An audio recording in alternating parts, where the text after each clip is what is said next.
என்னைய டீம்ல எடுக்க கூடாதுன்னு சொல்லிட்டு நிறைய பேர் விமர்சனம் செய்தாங்க. அதையும் மீறி கோச்சர் கம்பீர் அவர்கள் என் மீது நம்பிக்கை வைத்து இந்த திட்டத்தை செயல்படுத்தினார். அதுல 5 விக்கெட்டை எடுத்து நிரூபிச்சிருக்கிறார் வருண் சக்கரவர்த்தி. இந்திய அணியில டாப் ஆர்டர்ல இருக்கக்கூடிய 3 பேர் செய்த தவறினால் ஒரு பக்கம் இந்திய அணியினுடைய ஸ்கோர் 250 சுருண்டு போச்சு. அந்த வகையில யாருன்னு கேக்குறீங்களா? விராட் கோலி, ரோஹித் சர்மா, கில் அவர்கள். இந்திய அணி தடுமாறி கொண்டு இருந்தது போலிங் வீசும்போது. அந்த நேரத்தில் கேம் வில்லியம்சனுடைய விக்கெட்டை எடுத்தவர் அக்சார் பட்டேல். அவருடைய காலை தொட்டி கிண்டல் செஞ்சு கொண்டிருந்தார் விராட் கோலி. இந்திய அணிக்கு எதிராக எந்த ஒரு பந்து வீச்சாளருமே செய்யாத சாதனையை நியூசிலாந்தினுடைய மேட் ஹென்றி செஞ்சிருக்கிறார். நியூசிலாந்து சொல்லக்கூடிய பிளாக் கேப்ஸ் அணியினுடைய மிகப்பெரிய ஒரு வில்லன் யார் தெரியுமா? அதுவும் இந்தியாவில் குறிப்பிட்டு சொல்லும்படி இருக்கிறார் நம்முடைய ஸ்ரேயஸ் ஐயர். கோலியினுடைய மனைவி மேல விமர்சனம் சாய்ந்து இருக்கிறது. காரணம் என்னன்னு கேட்டீங்கன்னா, வராதப்பவே 100 அடித்தார், வந்த பிறகு 11 ரன்கள். அரண்டு போன இந்திய வீரர்கள் மற்றும் ரசிகர்கள். காரணம் என்னன்னு கேக்குறீங்களா? விராட் கோலியினுடைய பந்து பாஞ்சு பிடிச்சிருப்பாரு கிளென் பிலிப்ஸ். மேல குறிப்பிட்ட எல்லாம் முழுமையாக என்ன நடந்ததுன்னு தொடர்ந்து பார்ப்போம். சாம்பியன்ஸ் டிராஃபி 2025 கடைசி லீக் இந்தியாவுக்கும் நியூசிலாந்துக்கும். டாஸ் ஜெயிச்சது நியூசிலாந்து தான். 13 முறை ஓடிஐ தொடர்களில் தொடர்ந்து ரோஹித் சர்மா பொறுப்புல தோத்திருக்கிறாங்க இந்திய அணி டாஸை. ஆனா இந்த இடத்துல ஃபீல்டிங்கை எடுத்திருக்கிறாங்க நியூசிலாந்து அணி, பேட்டிங்கை சூஸ் பண்ணியிருக்கிறாங்க நம்முடைய இந்திய அணி. அதன் அடிப்படையில் இந்திய அணியினர் தொடக்க வீரர்களாக ரோஹித் சர்மாவும் கில்லும் வந்தாங்க. இங்க ஸ்பின்னர்ஸ் தான் எல்லாருக்குமே போட்டி. ஏன்னா பேய்க்கும் சண்டைன்னு சொல்லுவாங்க. அதன் அடிப்படையில் இங்க ஸ்பின்னர்ஸ்க்கும் மட்டும்தான் சண்டை. ஏன்னா அந்த அணியிலும் ஸ்பின்னர்ஸ் பயங்கரமா இருப்பாங்க, இந்த அணியிலும் ஸ்பின்னர்ஸ். ஒரு வியூகமாக திட்டம் வகுக்கப்பட்டு இருக்கிறது கம்பீரினுடைய தலைமையில. போற போக்குல தொடக்கத்துல விமர்சனம் வச்சாங்க. ஏன் 4 ஸ்பின்னர் எடுக்கிறீங்க? ரொம்ப தப்பாச்சே. ஒரு ஸ்பின்னரை கழட்டி விட்டுட்டு மீதி யாருன்னா ஒரு ஆல்ரவுண்டரை கூட்டிட்டு போய்க்கலாம். இல்லையா அதை ஜெய்ஷ்பாலே அப்படியே வச்சிருக்கலாம். ஓபனர்ஸ்க்கு யாருன்னா காயம் ஏற்பட்டா அவரை சூஸ் பண்ணிருக்கலாம். ஆனா இந்த இடத்துல கம்பீர் அவர்கள் இந்த திட்டத்தை செயல்படுத்த இந்த மேட்சை சூஸ் பண்ணதுக்கான காரணம் என்னன்னா, நாம செமிஃபைனலுக்கு போயிட்டோம். இப்போ ஆஸ்திரேலியாவையோ சவுத் ஆப்பிரிக்காவோ நம்ம செமிஃபைனல்ல தோற்கடிக்கணும்னா இந்த திட்டத்தை செயல்படுத்தி பார்க்கணும் இந்த துபாய் மேட்ச்ல. ஏன்னா நமக்கு இருக்கிறதோ ஒரு பிச்சு தான், ஒரு கிரவுண்டு தான், ஒரே ஹோட்டல் தான். இதையே விமர்சனம் வைத்தார்கள் முன்னாள் கிரிக்கெட் வீரர்கள். என்ன ஒரே இடத்துல ஆடிட்டு, வெளிநாட்டு வீரர்களும் அப்படிதான் சொன்னாங்க, ஒரே இடத்துல ஆடிட்டு ஒரே இடத்துல தங்கிட்டு நீங்க ஈஸியா ஜெயிச்சுட்டு போயிடுவீங்க, ஐசிசி கூட உங்களுக்கு சப்போர்ட் பண்ணுது, இப்படிலாம் சொல்லிட்டு விமர்சனம் வச்சாங்க. ஆனா இங்க T20 வேர்ல்டு கப் எல்லாருமே உற்று நோக்க வேண்டியது. 9 கிரவுண்ட்ல 12,180 கிலோமீட்டர் தாண்டி போயிட்டு எல்லா ஹோட்டல்ல தங்கி விளையாடி இருக்கிறாங்க இந்திய அணி. அப்படி இருந்த கப்பை மீட் எடுத்து வந்தாங்க. இப்பொழுது நீங்க பாகிஸ்தான்லயே கிரவுண்ட்ல வச்சாலும் இந்த இந்திய அணி ஜெயிக்கும் சொல்லிட்டு இந்நாட்டு முன்னாள் வீரர்கள் எல்லாருமே சப்போர்ட் பண்ணி இருக்கிறாங்க. அந்த வகையில் அதுவும் உண்மைதான். காரணம் என்னன்னா 2008 நடைபெற்ற விஷயம் தான். பாகிஸ்தான் தரப்புல பாதுகாப்பு அரசியல் சூழ்நிலை காரணமாக இந்தியா அந்த இடத்துல போயிட்டு விளையாடல. இதன் அடிப்படையில தான் இந்த இடத்துலயே விளையாடுறோம் அப்படின்னு சொல்லிட்டு துபாய் கிரவுண்ட்லயே விளையாடினாங்க. அது சாதகமாக அமைகிறது. அதுலயும் சுழற்பந்து வீச்சாளர்கள் நாம சரியா செயல்பட்டாதானே ஜெயிக்க முடியும். திறமை இருந்தால் மட்டும்தானே சுழற்பந்து கூட வேலை செய்யும். ஏன் சுழற்பந்திலே இருக்கக்கூடிய நியூசிலாந்து அணி இந்தியா கிட்ட தோத்து போலியா? 249க்கு சுருண்டு போனாங்க இந்திய அணி. சரி, பயந்துட்டாங்க. எப்படிரா இது, ஒரு 300வது அடிச்சாதானே அவங்களை சேஸ் பண்ண முடியும். அவங்க வேந்த சிறப்பான வீரர்கள் இல்ல. இடையில பாத்தீங்கன்னா கேன் வில்லியம்சன், ஒரு பக்கம் பிலிப்ஸ் எல்லாருமே இருக்கிறாங்க. சாண்டனர் உட்பட பேட்ஸ்மேன் தான். அப்படி இருக்கும்போது அவங்களை எப்படி தோக்கடிக்குதுன்னு சொல்லிட்டு மைண்ட்ல எல்லாருமே ஒரு பயத்தோட இருந்தாங்க. ஆனா ரோஹித் சர்மா ஒரு திட்டத்தை வகுத்து இருக்கிறாரு. கிட்டத்தட்ட 4 ஸ்பின்னர் உள்ள இருக்கிறாங்க. அக்சார் பட்டேல், ஜடேஜா, குல்தீப் யாதவ், வருண் சக்கரவர்த்தி. ஃபாஸ்ட் பவுலரா ஷமி மட்டும்தான் இருக்கிறாரு. பகுதி நேர பவுலர் இப்ப முழு நேர பவுலராக மாறக்கூடிய ஒரு சூழ்நிலை. அதாவது முழு சந்திரமுகியா மாறி இருக்கிறாரு நம்முடைய ஹார்திக் பாண்டியா. அந்த விதத்துல அவரும் சிறப்பாகவே செயல்பட்டார். தொடக்கத்துல 249க்கு நாம அவுட் ஆகிட்டோம். 250 அடித்தால் வெற்றி என்ற இலக்குடன் தான் நியூசிலாந்து அணி இறங்குனது. நம்ம பக்கம் பாத்தீங்கன்னா ரோஹித் சர்மா ஜொலிக்கல, கில்லும் ஜொலிக்கல, விராட் கோலியும் ஜொலிக்கல. 30 ரனுக்கு 3 விக்கெட். ஆனா இந்த இடத்துல காப்பாற்றியது இந்த பிளாக் கேப்ஸ் அணியினுடைய எதிரின்னு சொல்லக்கூடிய நம்முடைய ஸ்ரேயஸ் ஐயர் தான். எப்பயுமே அவங்களுக்கு எதிராக தான் சிறப்பாக ஆடுவாரு. அந்த வகையில் 8 இன்னிங்ஸ் ஆல்ரெடி ஆடி வச்சிருந்தாரு.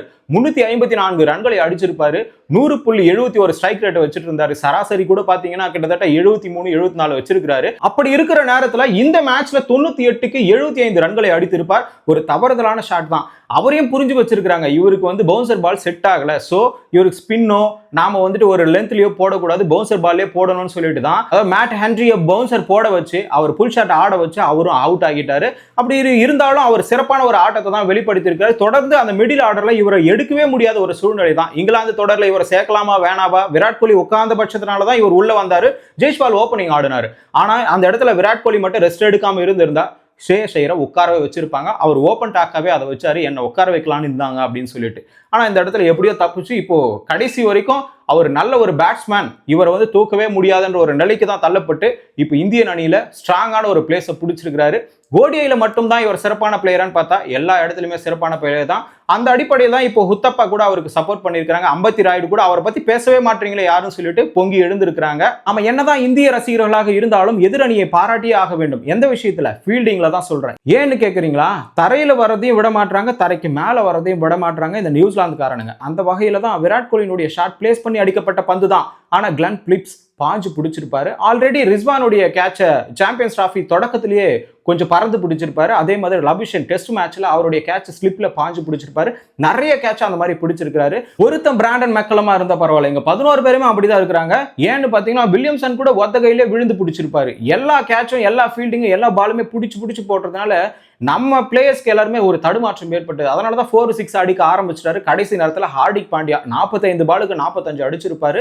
ஷமியை வச்சு கொஞ்ச நேரம் ஓடினாரு. கடைசி நேரத்தில் எப்படியோ 6-4 சொல்லிட்டு மேட் ஹென்ரி ஓவர்ல கொஞ்சம் கிழிச்சிருப்பாரு. அப்படிதான் நமக்கு 249 என்ற ரன் வந்து கிடைத்தது.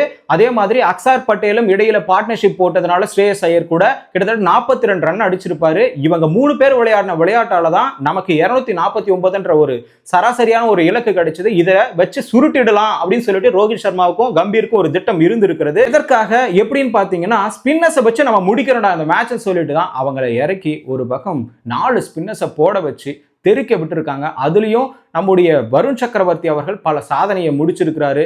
சாம்பியன்ஸ் டிராஃபியினுடைய அறிமுக போட்டியிலேயே 5 விக்கெட் 42 ரன் 10 ஓவர். அதே மாதிரி இந்த சாம்பியன்ஸ் டிராஃபியில திறம்படம் செயல்பட்டவர் அப்படின்னு சொல்லிட்டு 2வது இடத்தை பிடிச்சிருக்காரு. முதல் இடம் இந்தியாவில் யாரு பண்ணா? ஜடேஜா தான். ஏன்னு கேட்டீங்கன்னா 5 விக்கெட்டுக்கு 36 ரன் தான் விட்டு கொடுத்திருக்காரு 10 ஓவர்ல. வெஸ்ட் இண்டீஸ் கூட 2013 சாம்பியன்ஸ் டிராஃபில.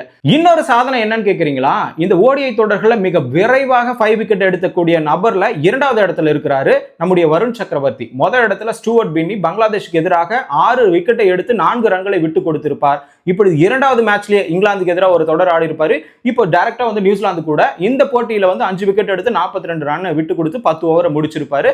சோ இந்த மாதிரி சாதனைகள்லாம் அடிக்கடி பண்ணிருக்கிறாரு. ஆனா அவர் மேல ஒரு குறை வைக்கப்பட்டிருக்கிறது. ஃபீல்டிங்ல ரொம்ப அசாதாரணமா இருக்கிறாரு. விராட் கோலி, ஜடேஜா, அக்சார் பட்டேல், ரோஹித் சர்மா வியக்கிற அளவுக்கு நேற்று ஒரு வேலை செய்தார். 4வது ஓவர்ல ஹார்திக் பாண்டியா வீசப்பட்ட பந்து கேட்சா மாறிச்சு. அந்த கேட்சை பிடிச்சிருந்தா சூழ்நிலையே மாறி இருக்கும். இப்போ அவரே சரி கட்டிட்டாரு. 5 விக்கெட் எடுத்து எப்படியோ ஜெயிச்சு குடிச்சிட்டாரு. கிட்ட நெருங்கி ஒரு 4 ரன்கள் 3 ரன்கள் வித்தியாசத்துல நாம தோத்திருந்தா அந்த இடத்துல முழுக்க வருண் சக்கரவர்த்தி மேலதான் போட்டிருப்பாங்க. காரணம் என்னன்னா பால கேட்ச் மிஸ் பண்ணதும் இல்லாம காலால உதைச்சு 4க்கு போயிருக்கும். அதனாலதான் வியப்படைஞ்சிருப்பாங்க எல்லா பிளேயர்ஸும். அதன் அடிப்படையில தான் அவர் மேல இந்த குறை மட்டும் வைக்கப்பட்டிருக்கிறது. ஆனா தெளிவான ஒரு வியூகம். அவரை நெட்ல பிராக்டிஸ் பண்ணும் பொழுதே அவருடைய கை முழு ஸ்ட்ரென்த்தையும் அந்த இடத்துல எந்த பேட்டிங்கும் காட்ட மாட்டாராம். கிரவுண்ட்ல மட்டும் தான் புதுசா போடுற மாதிரி அப்பவே நாங்களே பார்ப்போம்னு சொல்லிட்டு ரோஹித் சர்மாவே ஒரு பேட்டியில சொல்லியிருப்பாரு. இந்த இடத்துல சிறப்பாக செயல்பட்டு அடுத்த மேட்ச்ல இவரை எடுக்கலாமா, இவரை தூக்கவும் முடியாது. ஆனா எந்த பிளேஸை தூக்குறது? எல்லாருமே சிறப்பாக செயல்படுறாங்க. இதுல அர்ஷத் ராணா உட்கார வைக்கப்பட்டிருக்கு. ஆனா நமக்கு ஃபாஸ்ட் பவுலர் தேவை. அந்த கிரவுண்ட்ல ஸ்பின்னர்ஸ் அதிகமா தேவை. இருந்தாலும் நமக்கு ஃபாஸ்ட் பவுலர் தொடர்ச்சியா தேவைன்றதுனால பகுதி நேர பவுலர் தான் ஹார்திக் பாண்டியா. இப்போ எந்த பிளேயரை தூக்க போறாங்க, எந்த பிளேயரை எடுக்க போறாங்கன்ற ஒரு தலைவலி ரோஹித் சர்மாவுக்கும் கம்பீருக்கும் அதிகமா இருக்கிறது. ஏன்னா ஆஸ்திரேலியா அணி சாதாரணமா நினைக்க கூடாது. நாக் அவுட்ல சிறப்பாக விளையாடக்கூடிய திமிராக விளையாடக்கூடியவர்கள் அவர்கள் மட்டும்தான் கப்பை ஒரு பொருட்டாவே மதிக்க மாட்டாங்க. கப்பு கிடைச்ச உடனே காலை அந்த கப்பு மேலதான் போடுவாங்க. ஆனா மற்றவர்கள் எல்லாம் கண்ணீரை சிந்துவாங்க அந்த கப்பு கிடைக்கிறதுக்கு அவ்வளவு ஏக்கம்.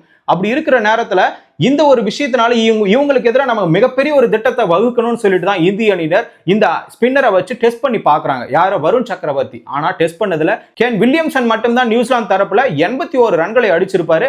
அவரை எடுக்கிறது கூட அக்சார் பட்டேல் முயற்சி செய்து ஒரு பாலை போட்டாரு, ஸ்டம்பீட் ஆயிருப்பாரு கேன் வில்லியம்சன். அதனாலதான் வந்து விராட் கோலி கூட காலில் விழுற மாதிரி கிண்டல் பண்ணியிருப்பாரு. ஆனா அந்த இடத்துல ஏன் அந்த மாதிரி காலில் விழுந்தாருன்ற காரணத்தையும் வெளிப்பட்டு இருக்கு. காரணம் என்னன்னு பாத்தீங்கன்னா கேன் வில்லியம்சன் ஸ்ட்ராங்கா இருந்திருக்கிறாரு. அப்படி இருக்கக்கூடிய ஒரு நபரை நம்ம விக்கெட் எடுத்துட்டானே அப்படின்னு சொல்லிட்டு சந்தோஷத்தை தான் அவர் காலில் விழுந்த மாதிரி ஒரு ஹேக் கொடுத்திருக்காரு. ஆனா அக்சார் பட்டேல் பின்வாங்கி இருப்பாரு. இப்படிதாங்க மேட்ச் முழுக்க செம்மையா போச்சு. கடைசி நேரத்துல ஸ்பின்னர்ஸ் மட்டுமே முழுசா உழைச்சு எல்லாரையும் டாட் பண்ணி ஒரு பக்கம் வெறுப்பற்றி இருப்பார்கள். அந்த வெறுப்புனால மட்டும் தான் இவங்க அவுட் ஆகி இருப்பாங்க. ஆல்ரெடி எல்லாரும் என்ன சொல்லுவாங்க, ஸ்பின்னர்ஸ்க்கு எதிராக நியூசிலாந்து வந்து செம்மையா ஆடுவாங்க. அப்படி இருக்கிற நேரத்தில் இந்த ஸ்பின்னர்ஸ் வச்சு நாம என்ன பண்ண போறோம்னு நினைச்சோம். ஆனா புதுசா ஒரு பிளேயரை இறக்கும்போது அவருடைய பந்து இது வரைக்கும் யாருமே ஆடினது இல்லை. அதுதான் இங்க பிரச்சனையே. அவரு லெக் ஸ்பின் போடுறாரா இல்ல ஆஃப் ஸ்பின் போடுறாரா இல்ல கூகுளி போடுறாரா எதுவுமே தெரியல.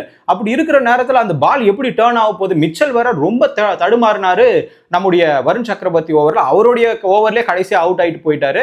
இப்படிதாங்க மேட்ச் வந்து கிட்டத்தட்ட 204க்குலாம் ஆல் அவுட் ஆகி 44 ரன்கள் வித்தியாசத்துல நம்முடைய இந்திய அணி வெற்றி பெற்றது. இப்போ நாம யார் கூட மோத போறோம்னா ஆஸ்திரேலியா கூட செமிஃபைனல். இந்த செமிஃபைனலுக்கு முன்னாடி ஒரு தப்பு நடந்திருக்கிறது.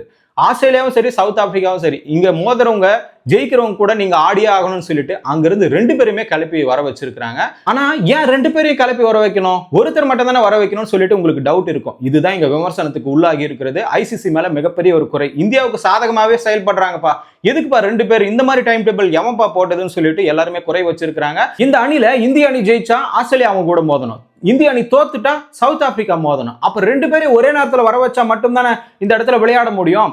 ஆனா இப்ப இவங்க அங்கிருந்து போயிட்டு ஒரு நாள் மட்டுமே ரெஸ்ட் எடுக்கணும், மறுபடியும் டிராவல் பண்ணணும். ஸோ இதனாலதான் எல்லாருமே விமர்சனம் செஞ்சாங்க. இந்தியாவுக்கு ஐசிசி சாதகமா இருக்கிறது, இது இந்தியன் கிரிக்கெட் கவுன்சில் தான், இன்டர்நேஷனல் கிரிக்கெட் கவுன்சில் கிடையாது அப்படின்னு சொல்லிட்டு விமர்சனம் செஞ்சாங்க.